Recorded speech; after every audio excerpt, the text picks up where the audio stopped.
अस्सलामुअलैकुम दोस्तों, जनाब खबर यह है कि नवाज शरीफ की एवन फील्ड और अल अज़ीज़िया रेफरेंसेस के अंदर केसेस को समात के लिए फिक्स कर दिया गया है। खबर यह भी है कि जनाब इमरान खान साहब साइफर केस को खारिज कराने के लिए सुप्रीम कोर्ट ऑफ पाकिस्तान में न सिर्फ पहुंच गए हैं बल्कि कल रात को अचानक उनकी तरफ से यह दरखास्त लेकर सुप्रीम कोर्ट ऑफ पाकिस्तान से रुजू किया गया। रजिस्ट्रार ऑफिस का बुआ खड़काया गया और दरखास्त वहां पर दी गई, जिस पर रजिस्ट्रार सुप्रीम कोर्ट ने भी कमाल तेज रफ्तारी का मुजाहरा करते हुए इस दरखास्त को न सिर्फ कबूल किया बल्कि इसके ऊपर नंबर भी अलॉट कर दिया है। अब इस बात की खबर आ रही है कि आज किसी भी वक्त पाकिस्तान तहरीक-ए-इंसाफ के वाइस चेयरमैन जनाब शाह महमूद कुरैशी साहब भी सुप्रीम कोर्ट ऑफ पाकिस्तान में साइफर केस में अपनी जमानत को मुस्तरद किए जाने के हवाले से chief justice Islamabad high court के फैसले को चैलेंज करने जा रहे हैं सुप्रीम कोर्ट ऑफ पाकिस्तान। और खबर यह भी है जनाब के पाकिस्तान तहरीक-ए-इंसाफ के एक और बहुत ही ज्यादा कदावर रहनुमा ने इस बात का बरमला एतराफ़ कर लिया है कि पाकिस्तान तहरीक-ए-इंसाफ यानी इमरान खान की इस्टेब्लिशमेंट के साथ सुलह का दूर दूर तक कोई इम्कान नहीं है।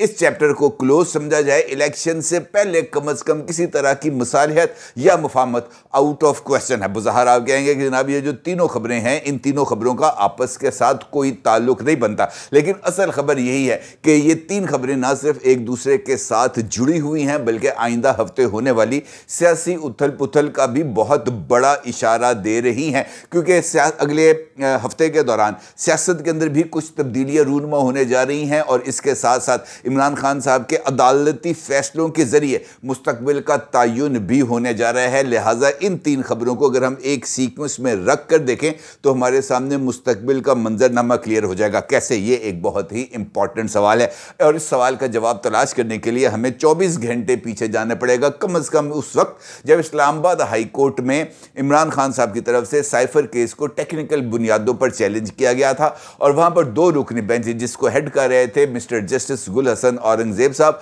और उनके साथ बेंच में मौजूद थी मोहतरमा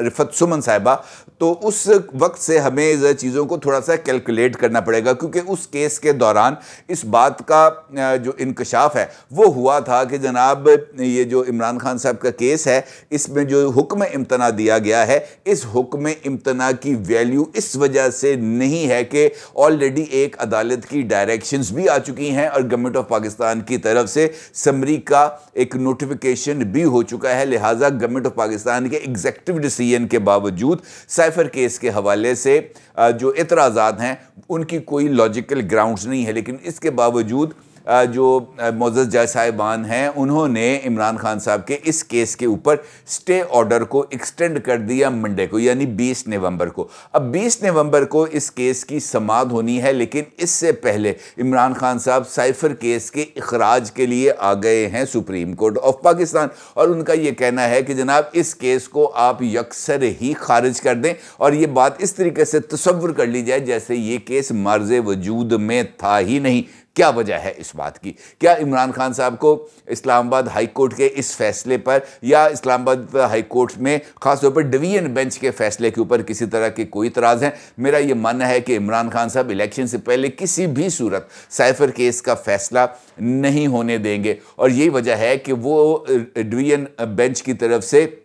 डायरेक्शन ये किसी तरह के किसी भी फैसले के ऐलान से कबल ही पहुंच गए हैं सुप्रीम कोर्ट ऑफ पाकिस्तान, क्योंकि डिवीजन बेंच ने इस बात का ऐलान किया था कि जनाब 20 नवंबर को सुबह 11:30 बजे इस मुकदमे की समाअत होगी और उसी दिन इस मुकदमे का फैसला भी सुना दिया जाएगा। यानी डिवीजन बेंच इस बात को लेकर आगे बढ़ने के लिए तैयार नहीं है और सिंगल बेंच जिसको हेड कर रहे थे जनाब जस्टिस आमिर फारूक साहब, वो तो पहले ही ये फैसले दे चुके हैं कि जनाब 4 हफ्ते के अंदर इस किस्से को निपटाओ और इस मामले को किसी भी तरफ लगाओ, चाहे इस तरफ लगाओ चाहे इस तरफ लगाओ, चाहे इमरान खान को सजा दो चाहे इमरान खान को बरी करो, लेकिन इस मामले को अब किसी न किसी सूरत निपट जाना चाहिए। इस मामले को सुप्रीम कोर्ट ऑफ पाकिस्तान लेके जाना बुनियादी तौर पर एक तीर से दो शिकार है। एक जानिब सुप्रीम कोर्ट ऑफ पाकिस्तान और खासतौर पर chief justice of Pakistan mister justice Qazi Faez Isa साहब की पोजीशन को मुतनाज़ बनाना और उसके साथ साथ साइफर केस में होने वाली समाअत खुसूसी अदालत से लेकर हाई कोर्ट तक, इसके ऊपर कम से कम सुप्रीम कोर्ट ऑफ पाकिस्तान से स्टे ऑर्डर की डिमांड करना, और ये ही है बुनियादी खेल इस सारे के सारे सिचुएशन का। क्योंकि इमरान खान साहब को इस बात का अंदाज़ा है कि उनके खुद सीनियर लीडर ने इस बात का इतराफ़ कर चुके हैं कि जनाब उनकी सुलह का इम्कान नहीं। इसका मतलब ये है कि इमरान खान साहब इस बात से बखूबी आगाह हैं कि उनको रिलीफ किसी भी सूरत पाकिस्तान की इस्टेब्लिशमेंट से नहीं मिलना। लिहाजा मजलूमियत के फैक्टर को मुकम्मल तौर पर उजागर किए रखना और इस मामले को हैमर करते रखना और पाकिस्तान की जुडिशरी को मुतनाज़ा बनाने की कोशिशें करते हुए पाकिस्तान की जुडिशरी के ऊपर दबाव बढ़ाते रहना, यह है वो स्ट्रेटजी जिसके ऊपर इस वक्त इमरान खान साहब अमल कर रहे हैं। दूसरी जानिब इमरान खान साहब ही की जमात के एक अहम तरीन रुकन जो इस वक्त सदर पाकिस्तान के ओहदे से सरफराज भी हो चुके हैं, जनाब आरिफ अलवी साहब, उन्होंने एक इंटरव्यू में अमेरिकी चैनल को एक इंटरव्यू में, वॉइस ऑफ अमेरिका, उसको इंटरव्यू देते हुए उन्होंने इस बात का बरमला इतराफ़ किया है कि जनाब इमरान खान और पाकिस्तानी फ़ौज के दरमियान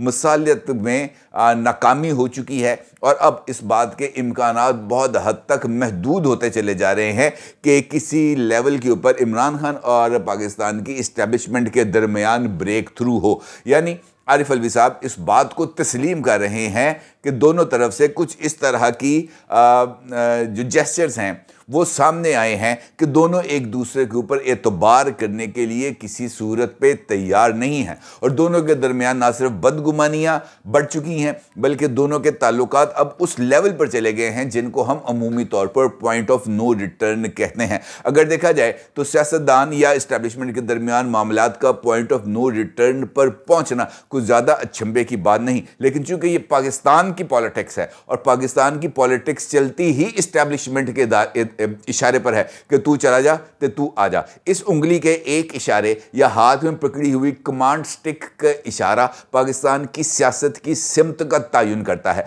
और अगर इस बात का हवा चल पड़े या इस बात का तासुर हो जाए जैसे 2018 के इंतखाबात से पहले था कि इमरान खान आ रहा है, तो फिर उसके नतीजे के अंदर सूरत हाल को बदलने में कोई देर नहीं लगती। अब 2018 का एक्शन रिप्ले हमें 2023 के नवंबर में होता हुआ नजर आ रहा है और इसके असरात हमें इसके इम्कानात नजर आ रहे हैं कि फरवरी इलेक्शन के अंदर इस सूरत हाल ने बिल्कुल वैसे ही 2018 के रिवर्सल के ऊपर आना है जहां पर एक मरतबा इमरान खान को इक़्तिदार में लाने की कोशिश हो रही थी और इस मरतबा इमरान खान से इक़्तिदार को बचाने की कोशिश हो रही है। लिहाजा सूरत हाल में कुछ ज़्यादा तब्दीली नहीं है और यही वजह है कि सदर पाकिस्तान को इस बात का बरमला वॉइस ऑफ अमेरिका से इंटरव्यू करते हुए एतराफ़ करना पड़ा कि दोनों के मामलात पॉइंट ऑफ नो रिटर्न पर हैं। अब अगर इमरान खान के मामलात इस्टेब्लिशमेंट के साथ पॉइंट ऑफ नो रिटर्न पे हैं तो इसका मतलब यह है कि इमरान खान के लिए रिलीफ किसी भी जगह से हासिल करना उनके लिए मुमकिन नहीं है। अब चूंकि उनको रिलीफ मिलने के इम्कानात नज़र नहीं आ रहे, सियासत के अंदर चूंकि ये जो टाइमिंग है ये बहुत ज़्यादा इंपॉर्टेंस की हामिल है और अब चूंकि इंतखाबात का वक्त नज़र आ रहा है, नवाज शरीफ साहब के सियासत में एंट्री के बाद वो अपनी पॉलिटिकल एडवांसमेंट करते हुए नज़र आ रहे हैं। 2 दिन उन्होंने कोयटा में गुजारे, आज लाहौर के अंदर उन्होंने मसरूफ दिन गुजारा, बल्कि आज तो वो लाहौर चैम्बर ऑफ कॉमर्स में भी चले गए और वहाँ पर जाकर उन्होंने बिजनेस कम्युनिटी के साथ तबादला ख्याल भी किया और कल बिलावल भुट्टो साहब ने एबटाबाद में जलसे से खिताब किया। इसका मतलब यह है कि मेन स्ट्रीम पॉलिटिकल पार्टीज अपनी पॉलिटिकल पोजीशनिंग को ना सिर्फ बेहतर कर रहे हैं बल्कि अवाम के साथ मुसलसल राब्ते में या इंगेजमेंट में आ रहे हैं और पाकिस्तान तहरीक इंसाफ का इस सारी सूरत हाल में मुकम्मल डिस्कनेक्ट नज़र आ रहा है क्योंकि मुझे नहीं लग रहा कि पाकिस्तान तहरीक इंसाफ इस वक्त कोई पॉपुलर पब्लिक शो करने की पोजीशन में है क्योंकि जो लीडर्स हैं उनकी इतनी कैपेसिटी नहीं है और उनके जो है ना वो जो शेख रशीद साहब उमूमी नहीं कहते होते रिंग पिस्टन, उनके रिंग पिस्टन में आप पारा का कचरा आया हुआ है, लिहाजा वो तो किसी सूरत काम करने के लिए पोजीशन में नहीं है और जो जिनकी कुछ ना कुछ वर्थ मौजूद है वो तमाम के तमाम लीडर्स इस वक्त अंडरग्राउंड हैं। लिहाजा एक हेडलेस एक टॉपलेस पार्टी के लिए पॉलिटिकल स्टेज के ऊपर आकर कोई मेजर रोल प्ले करना किसी भी सूरत नामुमकिन नज़र आ रहा है। इसका मतलब ये है कि इस पॉलिटिकल खेल में जिसके अहम फैसले आने वाले हफ्तों में और ख़ासतौर पर इस हफ्ते में होने जा रहे हैं वो इस बात की तरफ इशारा कर रहा है कि पाकिस्तान के पॉलिटिकल सिनेरियो में इमरान खान की जगह नज़र नहीं आ रही और पाकिस्तान के लिए और पाकिस्तान तहरीक इंसाफ के लिए पॉलिटिकल स्पेस हमें दिन ब दिन श्रिंक होती हुई नजर आ रही है। और वहीं पर वो खबर जिसका जिक्र मैंने आपके साथ गुफ्तगू के आगाज़ में किया था कि खबर यह है कि जनाब नवाज शरीफ साहब की एवनफील्ड और अल अज़ीज़िया रेफरेंसेस के अंदर जो अपीलें हैं उनको समात के लिए मंजूर कर लिया गया है या समात के लिए फिक्स कर दिया गया है। ये इस बात की तरफ इशारा है कि किसके जाने के रास्ते हमवार हो रहे हैं और किसके आने की उम्मीद है। और ये जो तीनों चीज़ें अगर हम एक दूसरे के साथ रख कर देखें तो ये बात बड़ी क्लैरिटी के साथ समझ में आ रही है कि इमरान खान के लिए रिलीफ नामुमकिन है, जबकि नवाज शरीफ साहब के लिए रिलीफ ही रिलीफ है। 21 नवंबर वो तारीख है जब इस्लामाबाद हाई कोर्ट में नवाज शरीफ साहब की अल अज़ीज़िया और एवनफील्ड रेफरेंसेस में अपीलों की समाअत होगी और इन अपीलों के ज़रिए इस बात का फैसला होगा कि क्या नवाज शरीफ साहब को बाइज़्ज़त बरी किया जाता है। और अगर उनको बाइज़्ज़त बरी किया जाता है तो ये इस बात की तरफ बहुत ही कलीदी इशारा होगा कि अगले सेटअप को हेड करेंगे नवाज शरीफ साहब, और नवाज शरीफ साहब इलेक्शन भी लड़ेंगे और मुल्क के वज़ीर आज़म भी बनेंगे। क्योंकि इस केस में माजी की तरह मुझे इस बात के इम्कानात नज़र आ रहे हैं कि जिस तरीके को 21 अक्टूबर को या 22 अक्टूबर को नैब की तरफ से जो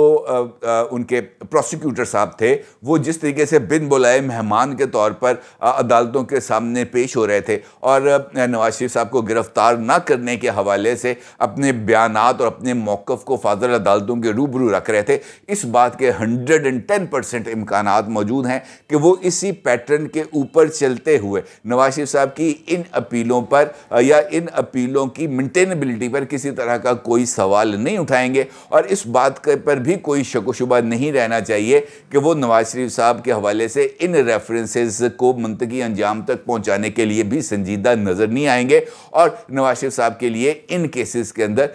बरी होने का इम्कान नैब के जरिए बहुत ही हद तक मुमकिन हो चुका है। और अगर नैब अपनी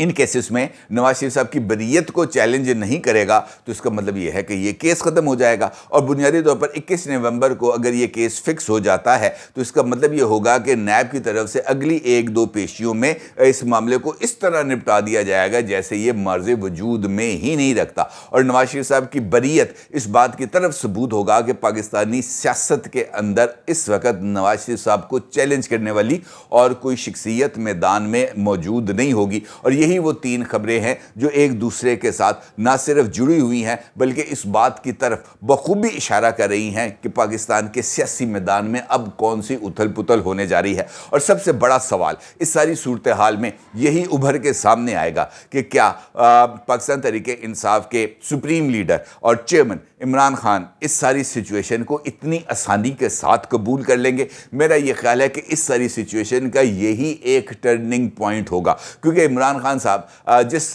मिजाज से ताल्लुक़ रखते हैं उस मिजाज के हामिल शख्सियत का पॉलिटिकल ट्रेंड को देखते हुए ये अंदाज़ा लगाना कतई तौर पर मुश्किल नहीं है कि इमरान खान साहब इस सिचुएशन को किसी भी तरीके से कबूल नहीं करेंगे और वो किसी न किसी हीले बहाने से अपने पैगामात के ज़रिए इस बात का तासुर देने की भरपूर अंदाज में कोशिशें जारी रखेंगे कि मुझे अंदर इस वजह से रखा गया है कि नवाज शरीफ को लाया जाए। और ये एक ऐसा नुक्ता होगा जिसके ऊपर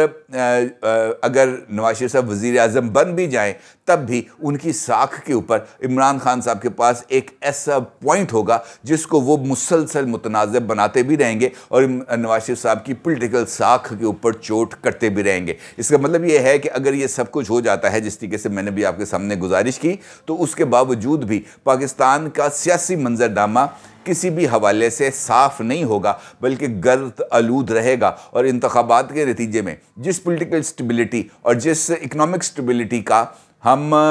ख्वाहिश रखते हैं या अंदाज़ा रखते हैं, मुझे ऐसे इम्कानात नज़र नहीं आ रहे कि वो पॉलिटिकल स्टेबिलिटी भी मौजूद रहेगी। इंतखाबात के बाद अगरचे दबाव कम हो जाएगा पाकिस्तान की जुडिशरी और इस्टेब्लिशमेंट पर भी और उसके नतीजे में इमरान खान की वापसी के इम्कानात पैदा होंगे, लेकिन उनकी वापसी किसी भी सूरत इस पॉलिटिकल सिस्टम को जो एक नया हाइब्रिड पॉलिटिकल सिस्टम डेवलप हो रहा है इसके लिए किसी भी सूरत काबिल कबूल नहीं होगा। और यही वो हकीकी टर्निंग पॉइंट होगा जिसकी बुनियाद अगले हफ्ते से रखी जाएगी। अपनी राय को ज़रूर इज़हार कीजिएगा। आपका बहुत शुक्रिया। अल्लाह हाफ़िज़।